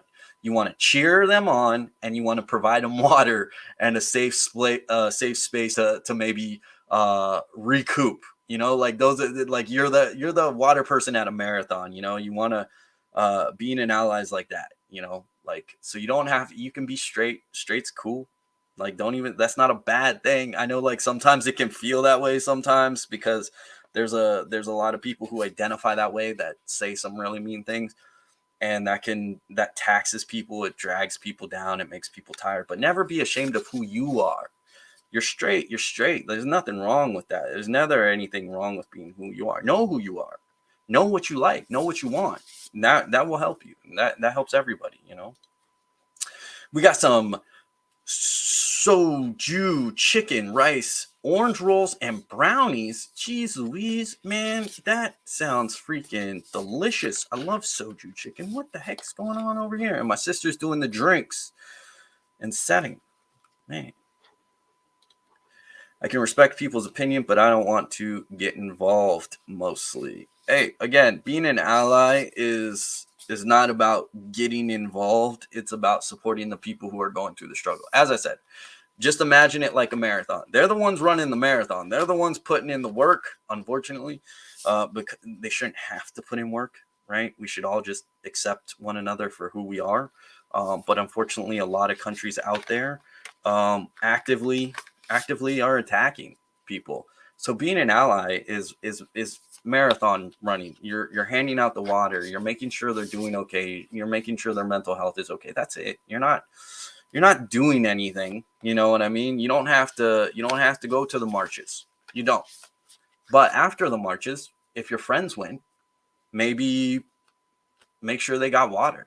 Maybe make sure they got home safe. Maybe have a first aid kit waiting. Maybe, have something like that. Like you don't have to be involved in an overly strenuous way. Sometimes it's just a text message. Sometimes it's just being a friend. It's just being a friend. It's just being a friend. Like if your friends are going through it, just be like, hey, are you okay? Are you doing all right? Just be a friend. That's all. Send the message. Let them know that someone's out there and has their back. That goes along. That goes much further than you think. Some of us get involved a bit more than that. Some of us don't have a choice. Some of us got to wave that banner and fight, but you don't have to do anything you're not comfortable with. But no, you be who you are, know who you are. And if you can provide some support, if you can provide some water, if you can send a message, if you have friends, then just let them know you're in their corner. If you're not comfortable going to marches and things like that, you do not have to. You don't have to go to pride parades. There was one here in Hollywood. It was wild. I did not go. You don't have to, but you don't have to buy the rainbow packaging Pop-Tarts. You know what I mean? like not that that's really helpful anyways, but like being an ally isn't about like all that, It can be, but usually it's just about providing the support and being helpful. That's it. That's all. Hey, thank you for chatting. Gotta go. Yeah, we're running really far on this live stream, man. And usually I don't go this long. So I might miss it. No worries. It's recorded on YouTube, so you can, I don't even know if you're still here, but but yeah, you could always catch up. You can always catch up on YouTube later on. So don't worry about it. Let's see. It's time to go for me. Yeah. May the force be with you. Enjoy. Be safe. Have fun. Let's see. I mostly care about myself. My friends are my only relationship. Truly, there's nobody I love nor like. Never care for dating anyone. So that sounds a lot to me like aromantic. There's a lot of labels out there these days. I didn't grow up with these labels, but I love that there's a lot of labels out there these days, right? Because it can really help people understand themselves and such. And again, it's just about know who you are, know what you're comfortable with and things. So it sounds to me, but if that's how you feel, there's no one I love nor like currently. I would add in currently. You never know. But if that is you, if you don't care about dating anyone, if you don't want to date anyone, you don't have those romantic feelings, that sounds like aromantic to me. And that's fine too. There's plenty of aromantics out there. You know what I mean? Aromantic does not mean asexual. But again, I don't know your orientation. So like maybe that's, something. But those are not tied together in any form whatsoever. They're not tied together at all. So if you're aromantic, you're aromantic. It's good to know. And it's good to let people know, because if someone expressed an interest in you, you can say, you can let them know where you fall, the things that, and again, and I don't know how old you are either. You could be 80. So like if I say you never know, I mean, like you still never know. One of my favorite things of my great grandfather, he used to live down here in Palm Springs, and I would go visit him when I was younger. And he lived in this trailer, senior citizen trailer park area. A really nice area, really nice locations, really nice trailer park things. And it was for just senior citizens, right? You had to be a certain age to get in and stuff like that. And he was married, but his wife ended up dying before him. And he was still kicking around the trailer park for a while after that. And he ended up getting into a relationship at like 93 or something. He ended up getting into a relationship with another resident at the same trailer park. So like that's what I think of every time. So it's not like meant to be like, oh, you don't know, or you're too young or whatever. Because one, I believe, and that informed me as a kid, right? So I have this mindset that one, you're never too young, and two, it's never too late, right? You're never too young, you're never too late. It's never too late. You're never too old, right? Like you can know the main thing is just knowing yourself. The main thing is just knowing yourself and what you want, what you're interested in. If you have no interest in the romantic stuff of dating someone and doing all that stuff, then hey, aromantic it is. Like that's not a problem. That's all good, right? And then but again, that might change just based off of, will it? Who knows? Probably not. Maybe not. Maybe never. Maybe never. But maybe too. Because again, I believe sexuality and all that stuff is pretty fluid. That we change through, that we can flow throughout our lives and stuff like that. Especially as our hormones adjust and things of that nature. It's never. I don't think sexuality is ever really set in stone. I think a lot of people it tends to be, but I don't know. Like we have this pretty flow. You have some people who thought they were straight and they started out and then they weren't. And then, that is not any sort of like, oh, maybe that's you. I'm not saying that at all. I'm talking about, I had another person in mind when I said that. That is not directed at you at all. But yeah, like it just flows. And as we go through life and as we meet new people, there's always the possibility, because this world's expansive and this world is big and we have billions of people on it. And you may travel to a location and you might just meet someone and just hit it off. That happened to me a couple years ago, where I was on a cruise ship, obviously all before the pandemic stuff.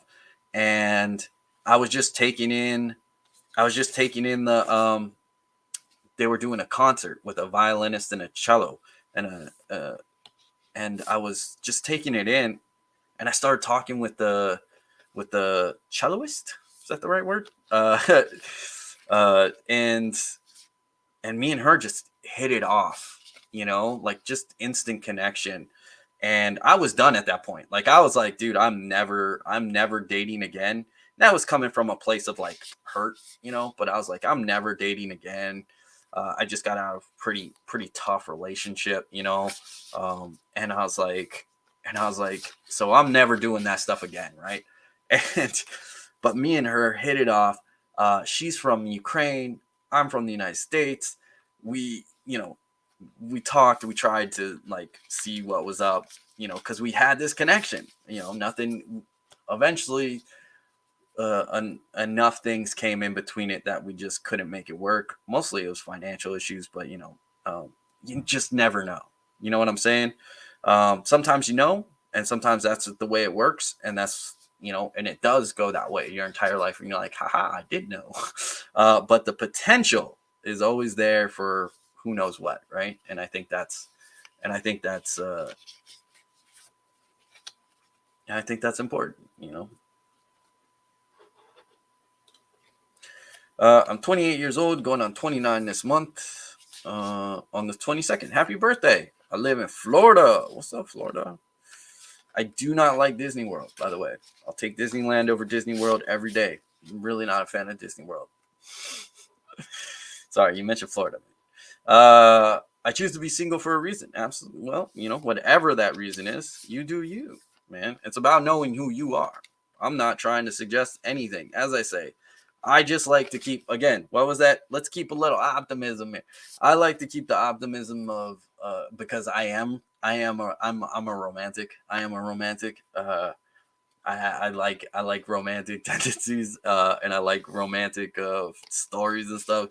So for me, keeping a little optimism is like you never know, that one day thing. You know what I mean? Like that one day, just that random happenstance meeting and connections made and all this and that and whatever. But yeah, whatever you're going through, whatever you've determined is best for you, full support, and that's how it works for everybody, right?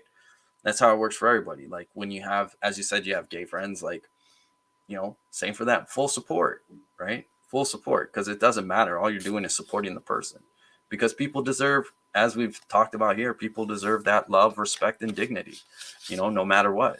And so just as you do, right? Just as you do, regardless of whatever reason it is and such. But hey, you make your choices and you are who you are, and that's the part of the Jedi path. That's the part of the Jedi path. We're gonna pull one last card, then I'm heading off because I have to go clean. Affirmation. We're gonna pull an affirmation card. Ooh. All right, affirmation card. All right, here we go. Affirmation card. I am optimistic. When everything seems lost, I never lose sight of what's really important. I always fight to save the things I love. Affirmation card. And this one doesn't have a page number, so we don't have anything digger to deep in on it. But that's where we're going to leave off. I'm optimistic. I'm optimistic. Know who you are. Know what's important to you. Know what's important to you. Be optimistic. Don't be blinded by optimism. No blind optimism. No blind faith. None of that stuff. But take a look at things. We talked about it throughout this video. We talked about it, about being optimistic, about having a positive outlook. Happy beeps here, buddy.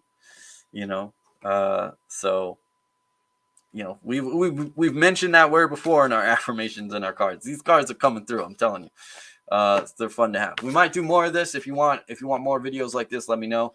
I don't know if we'll do another 2-hour session. Like, that's a little long for me. You're cutting into my cleaning meditation time. Come on now. I'm trying to be a Jedi over here. But yeah, the cards really flowed today. I really like the conversation that we had going on today. So hopefully you had fun as well. Hopefully, if you're watching this later on, you have fun. You put this in the background and just listen to it as you're doing other things, as some people are cooking up and serving up dinner, But thank you for joining me. I really appreciate everybody. Meg, thank you for your donation or your super sticker or whatever those things are called. Really appreciate it. Zeno, you're all good, man. It's all about knowing the self and just being true to that. As the card said, know what you are, know what you love, know what you like. All good. We'll clean up the chat and then we'll head out. Thank you for the video. It's cool to see you in real time. Absolutely, no problems. Hopefully we'll have more. Hopefully I'll get on a schedule here or something. Maybe Sunday seemed to be all right, so maybe we'll do around this time on Sundays. We'll take a look at that. We'll see how we do there. Optimistic. Be optimistic. Go get them. Keep that Jedi mindset, everybody. Good stream. Thank you very much. And until next time, everybody, really appreciate you being here and taking the time. May the force